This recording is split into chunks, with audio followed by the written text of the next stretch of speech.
Hello, everybody, and welcome to Command Point. It is the fourth day of Kill Team here, and we are talking about the Corsairs, the Voidscarred. And I'm joined by Adam, 40 ounce, if you're looking for him in the Discord.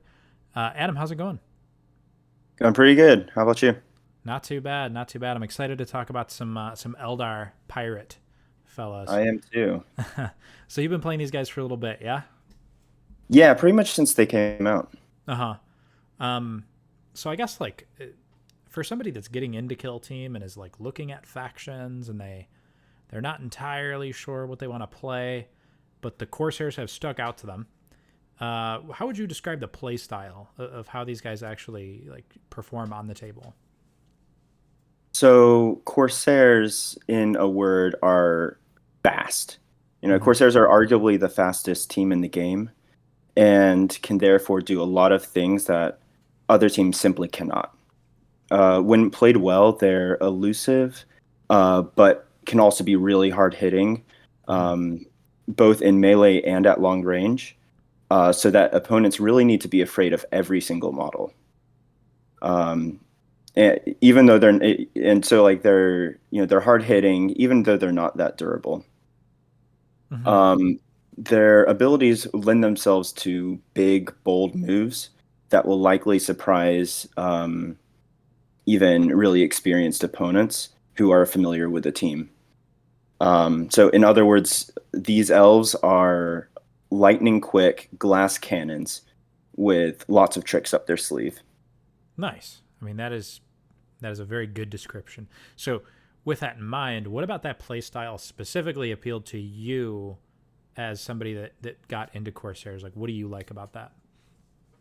Well, so for me, the most satisfying part of Kill Team is not necessarily winning, though that is, of course, really nice, Yeah. but rather doing big, impressive plays. Um, I'll talk about some of the specific ones later, but models like the Wayseeker, which is the Psyker, and I mean a lot of them, but then I'd also probably highlight the Starstorm Duelist with its ability to shoot both of its pistols at once. Yeah. They're both really great for these moments where one or two models can pull some crazy moves that turn the tide of a game by killing a bunch of models and scoring like 4 victory points all at once. And Mm-hmm. so these moments are readily available all the time with Corsairs, and so it makes games a lot of fun regardless of the outcome. Nice. So let's say you've chosen Corsairs to be your team. What's like the learning curve like? So for you, I guess, like how many games did it take of playing this team before you started to like see the plays and kind of understand what play patterns you wanted to follow, and it started to click for you really? Okay, so to put it into context, before Corsairs, I was playing Warp Coven, which is a fairly complicated team. Yeah. Um, and I feel like it took me months before I really understood what I was supposed to be doing with them. And even then, I felt like I was missing a lot of opportunities. I'd say that the Corsairs aren't really a super easy team to learn, but they're also not the hardest. They're not that kind of level where you need to drill them really hard. Mm-hmm. It probably took me about 10 games or so before I really figured out what all of my models should be doing, and started to figure out a lot of those combos. Um, and while I'm still getting better with them and figuring stuff out, especially since the release of Into the Dark, that time frame was when the vast majority of my learning occurred. Okay. And on the topic of Into the Dark, I mean, a lot of people have said that they think that Corsairs are actually better on that format. Would you agree with that? Yeah, I'd probably agree. I mean, people were really ragging on Corsairs on open board. I think that they were still pretty good on open board. At least I was that was my experience with them at least. Mm-hmm. I do think that they're stronger in Into the Dark because um, having a bunch of walls and closed doors, being able to hide the models until the last minute when they can pop out and do something really devastating, is really useful for them. For sure. And I mean, I would say that mobility is actually a lot more valuable on that format as well. And Absolutely. there's few teams Yeah. faster than Corsairs. Yeah. Yeah. Well, okay, let's say I'm going to paint a picture for you. So let's say you're playing in a tournament and you're playing Corsairs, and I'm kind of walking by, and I stop and I watch your game for about a minute or so, maybe 2 minutes, and it's your turn. What is the biggest, flashiest, coolest play that you can pull off with Corsairs that would like catch my attention as a spectator, and just kind of like steal the show? Well, what would probably surprise a lot of people, and I mean, I don't really do this a lot. It doesn't really call for it, but it's, um, uh, so a lot of the big plays run through the Wayseeker, so the Psyker. Yeah. It has this ability called Warp Fold, where it can switch places with another friendly model within 6 inches of it. Now that makes for some crazy big moves. I'm talking like at the very maximum on turning point 1, you can get a 24-inch move if you include the recon dash and dash from the plunderer's ploy. Okay. You can get a 24-inch move, so basically the entire board. Now that doesn't you're not likely to ever need a 24-inch move, turning point 1, but it's swung so many games in my favor when I was able to get one model from one side of the board where it was kind of being useless to another part of the board, like, beyond what most opponents would really consider possible, and really just get it there in one turn. Mm-hmm. And so that's where a lot of the really big plays lies in that, like they're already super fast, but then just being able to do something that just like is not really possible with anybody else, with any other team. Right. All right. Very cool. And I mean, honestly, too, to like add on, like they have ways that it's not necessarily flashy, but just their efficiency at scoring certain like tac ops and stuff so Mm-hmm. like easily in the ways that other teams can't is really impressive too. Yeah. All right. So how about let's talk a little bit about matchups. Starting with like what you think would be good matchups for them as far as common competitive teams in the meta right now. Like what would you say that Corsairs do a little bit better against? So the Corsairs really benefit from their matchups in that the two most common teams in the game right now are Intercessors and Legionaries, and Mm-hmm. those are probably the two best matchups for Corsairs among the top teams. So elite Um, teams, it sounds like. yes, because Corsairs have a lot of weapons that deal a lot of damage. Like there's most of the time when you're running them, you're bringing 5 power weapons. You're bringing um, the blaster against them. You can bring the blaster, which is basically an overcharged plasma without hot, and there's the duelist that has um, basically a dynamite stick in the fusion pistol. And so the intercessors and legionaries, um, they they have a lot of these things too. They have a lot of great melee models, and they have some really good shooting. Um, and so Corsairs and those teams kind of match up on those, but Corsairs also have 3 more models than they do, Mm-hmm. and so they can trade really well with those teams. In fact, like I only I've played a lot against Legionaries, but funny enough, I've only lost once to Yeah. them. Shout out to Sensorlock. uh, he yeah, like it's just like those are both incredibly favorable matchups, I'd say, for Corsairs. Yeah, and I think you nailed that on the head too. And you said that they're very common. Mhm. Legionnaires and Intercession especially are going to be teams that you see at just about every tournament you go to. So having good matchups against them, I think, is really important. Absolutely. Now let's flip the script. What about bad matchups? What would you say that Corsairs have a harder time against? What do you struggle against a little bit more when you're playing this team? So besides Pathfinders and Hunter Clade, which I think almost every other team has a hard time with, Yeah. um, the matchups that have been surprisingly difficult in my experience have been against Commandos and Warp Coven. Okay. Yeah, so Commandos, they're great at trading models with Corsairs because their just a scratch ploy neutralizes a lot of the high damage weapons. It takes away, the six damage from a critical hit of a power weapon just as easily as it does, like 3 damage from fists or something like it. And so that really helps them out a lot. Um, and with Warp Coven, they also have really good melee, just like Corsairs. Um, Plus, they have a team-wide 5-up invulnerable save, so all of those awesome AP weapons that Corsairs have are almost completely Yeah. neutralized. Um, and in addition, they can make dashes and charges 2 inches shorter, which almost completely takes away the entire Corsair faction ability instantly, just with one action.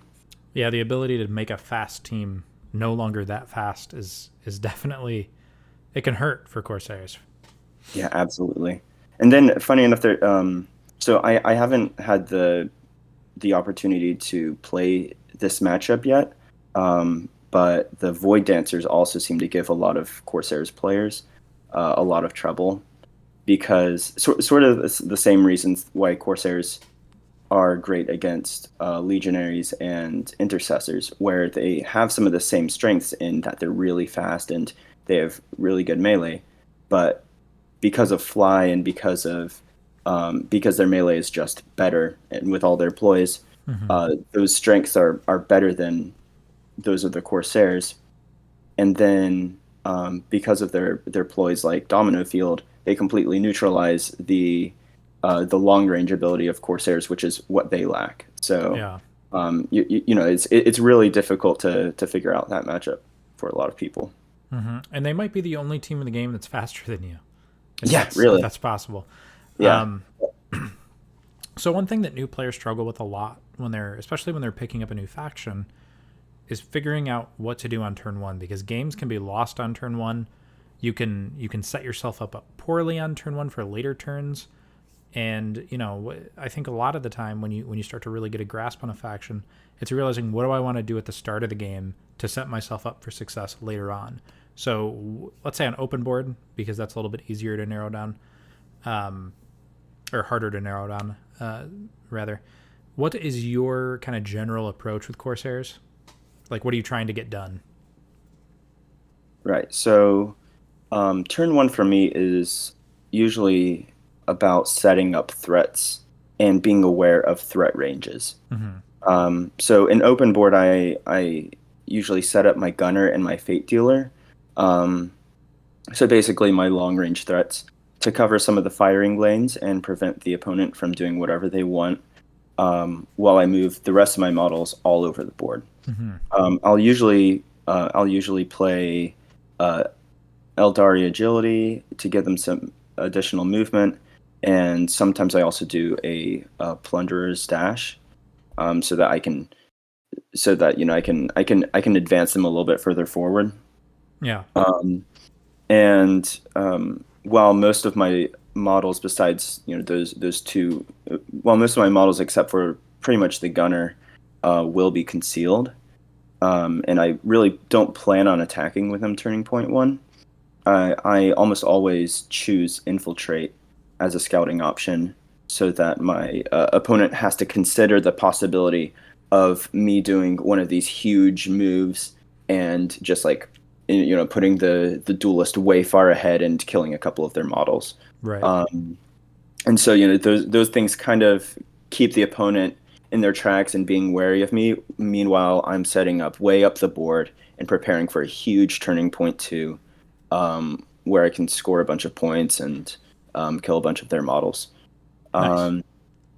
Yeah, so I'd say, yeah, be aware of the threat range of your models compared with the enemy models. As in most cases, your range will be farther. Yeah. And yeah, then just set up for a big turning point too.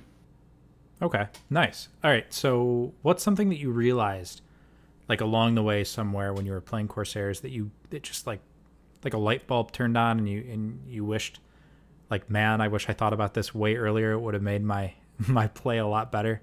Like, so what's like a secret, like, level up spicy tip you can give to somebody picking up the faction that'll help them out a lot?